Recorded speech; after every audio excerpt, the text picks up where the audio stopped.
Welcome to Social Media Marketing. This is Sean Canary. Today we're going to be talking about Chapter 7, Designing Content for Social Media Communications. And then your homework assignment for this coming week is to actually create some social media content for the business of your choice. Now, if you're smart, you'll be creating social media posts for your final project business. Again, you'll notice that throughout the semester, we're going to work on the individual pieces of your social media plan, which is your final project. So if you do this and you use your small business that you're doing the plan for, you'll knock out two birds with one stone.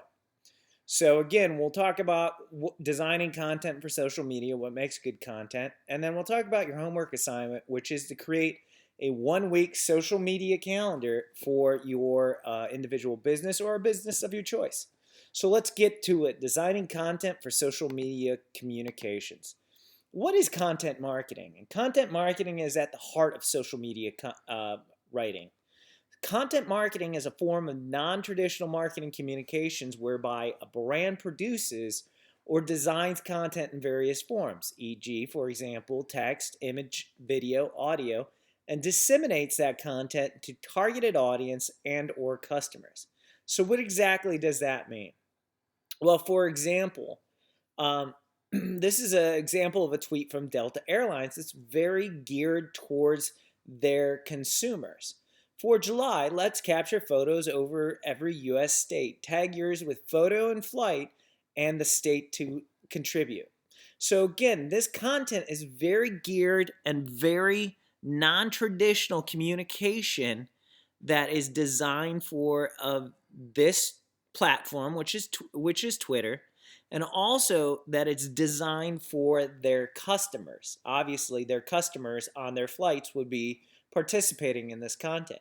So you can see when you're creating good content marketing for social media, speak to your consumers and speak to their interests and what they may find interesting and play to that platform. If it's Instagram, use photos. If it's YouTube, use video. Obviously, you want to play to the platform. So why is social media content marketing worthwhile? It's a good question.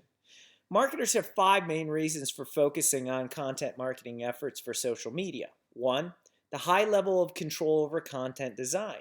They can call the shots and create the content themselves. There's a low cost for content dissemination, especially when it comes to organic marketing, which organic social media is posting free of charge. However, nothing's free, as you'll learn in your Mimic simulation, that you still have to pay for graphic design and some designs. Increased opportunities for audience interactivity and engagement. Increased opportunities for content to be virally shared between consumers. Remember, it's not just about brands talking to consumers or consumers talking to brands. It's also consumers talking to consumers, and that's where virability comes into play. And then there's also opportunities for real-time feedback. You're getting real feedback from your consumers about your product or service. So what are the risks and how can you mitigate them in social media? Well, there's so much social media content available, your content may not get noticed. One approach businesses take to minimize risk is boosting or paying to increase their post reach. And in Mimic, you'll notice that you can actually pay to reach audiences for an amount of money. So while social media in nature is organic and free, if you really want to make a difference and you really want to start reaching people, you need to use the paid aspect. And Mimic actually is a great way that you can manage your social media platform and learn all about boosting and paid social posts. Posting content on the days and times when followers are typically on that platform is also important. And there's free tools out there to help identify when your ideal customer is online. Sprout Social is the most common example of it, and it will tell you not only what people are interested in, but what time they're on social media channels usually.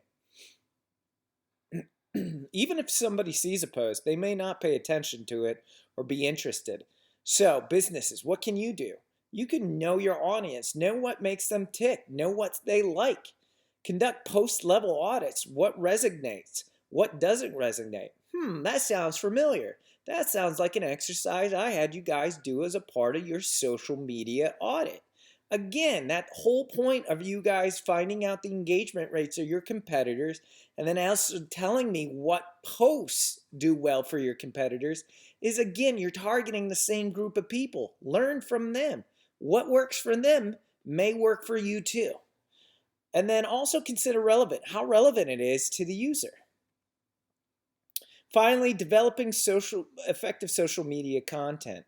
There's 7 rules for developing social media content. I want you to keep these in mind when you develop your social media calendar, 1-week calendar for next week. Be relevant to the audience with your post. Be relevant to your brand. Don't overtly sell or advertise your product or service. Some people go straight into selling. You're trying to build a loyal fan base that will eventually buy your product, not right away. They don't know you yet. Be useful and informative. Be helpful. Be positive. Be upbeat. Do not ignore what the audience is saying back to you and respond to people. Have variety across your content. So I want you to take these rules. And your assignment this week is to create a 1-week social media calendar, right? And in your social media calendar, and you'll learn that social media is a combination of planned, promotional, and responsive messaging. Of course, a brand wants to be fluid in social media, but they also have a pre-planned messages. They need to have those pre-planned messages. So your assignment is create at least 7 posts for 1 week of your business. The social media calendar should be a perforated layout similar to the one that's found right here. And I have an example of a social media content calendar. If you notice, we have first the time and the channel being used, the type of post it is. Is it a tip post? Is it a promo post? Is it a video post? The topic that you're discussing, you can use hashtags as a topic. And then this is really important. I want you to write out what the post will say, right? And then is it going to have a photo? Put the photo in here. Is there a video that you're going to use? Use the video in there or describe what the video is. But I want you to actually write what the post is saying. So don't just say post about this. I want you to author the post as if you're writing the post to be seen on Facebook. So I want the post to look like it would appear on Facebook. Again, you've had plenty of chances to learn how to write posts in Mimic this week. So I want you to develop posts for your brand, for your business. Hopefully all of you will complete this and turn this in by next week. Again, this was Social Media Chapter 7. And good luck. And let me know if you have any questions.